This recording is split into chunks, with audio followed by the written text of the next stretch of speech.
why comfort zones are holding you back. It doesn't happen all at once. There are no alarms, no warnings, no moment where the world tells you, now you're slipping. It happens slowly, quietly. First, you stop staying up late chasing ideas. Then, you stop reaching a little further than what's asked of you. Eventually, you stop asking questions altogether. You wake up, and something inside you has gone cold. You don't feel broken. You don't feel dramatic. You feel functional, normal. But the fire that once made you restless is gone. This is not exhaustion. This is not failure. This is the comfort zone. And it is the quietest death there is. You won't notice it when it first claims you, because on the surface, life will look the same. Same job, same friends, same routines. But underneath, the hunger is gone. The questions are gone. The possibility is gone. And you, the real you, begins to disappear. Today, we're not here to motivate you. We're here to wake you up. We're going to trace exactly how comfort zones form, why they steal your ambition, and how, with precision and design, you can escape the invisible cage you don't even know you're trapped inside. Part 1. The invisible cage. You're not lazy. You're not unmotivated. You're trapped inside a life architecture that rewards safety over growth. Comfort zones don't announce themselves. They camouflage under routines, norms, and responsibilities that seem logical at first glance. But slowly, they cement your behavior into predictable patterns, trading the unknown for the familiar, trading ambition for stability. Comfort zones are not walls built overnight. They're invisible structures shaped by repetition, fear, and tiny acts of self-preservation. The routines we think we choose often end up choosing us. And once these paths are worn deep enough, it takes extraordinary awareness and often extraordinary discomfort to even realize we're trapped. Research from a 2021 study on comfort zone orientation highlights a harsh truth. Environments, not personality, dictate much of our willingness to stretch. Our brains crave predictability for survival. Left unchecked, that craving builds a prison.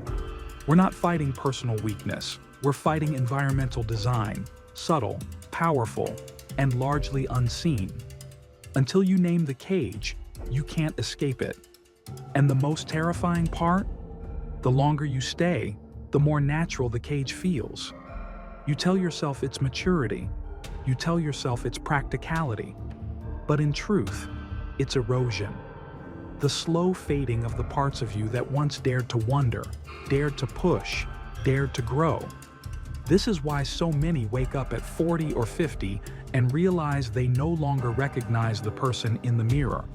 Not because they made one bad decision, but because they allowed tiny comforts to stack, year after year, into a fortress. Comfort zones don't kill you loudly. They erase you quietly. And if you don't act, no one will act for you. Part 2. The watershed moment. What if the problem isn't that you lack motivation? What if the problem is that your world is built to keep you exactly where you are? The lie we've been sold is that the strong simply try harder, that winners simply grind longer. But real science tells a different story. A 2023 Frontiers in Psychology study revealed something groundbreaking. People who achieve breakthrough growth aren't superhuman. They're ordinary people who deliberately design their environment so well that growth becomes effortless. Think of water flowing downhill. Water doesn't argue. It doesn't fight. It simply moves in the direction of least resistance. Comfort zones are expertly crafted dams, keeping your energy trapped in shallow pools. The people who escape don't try to fight water with willpower. They redesign the river. Willpower matters. but it's a candle in the wind without structural redesign. It burns bright for a moment, then flickers out under stress, fatigue, or simple boredom. Willpower matters, but it's a candle in the wind without structural redesign.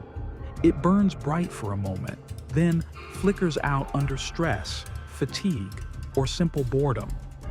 The most productive lives aren't built on effort. They're built on architecture, tiny systems, tiny constraints, tiny environments that nudge them relentlessly toward forward motion. Most people never escape because they keep fighting harder instead of fighting smarter. They attack symptoms, procrastination, fatigue, doubt, instead of tearing out the foundations of the comfort zone itself.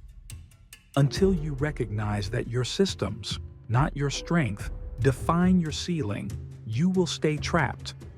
Your life isn't stuck because you're weak. Your life is stuck because the terrain is designed to hold you back. It's time to redraw the map. Part 3. The Blueprint. How do you dismantle a comfort zone designed to hold you back? Not through hype, not through more discipline, but through deliberate redesign. 4 elements form the escape plan. Environmental design. Your world whispers constantly. Every object, every app, every habit is a vote. Your job is to rig the votes. Personal story. The analog studio, escape. I built an analog studio, no Wi-Fi, no distractions, and my brain remembered how to climb. Focus return, not through force, through engineering.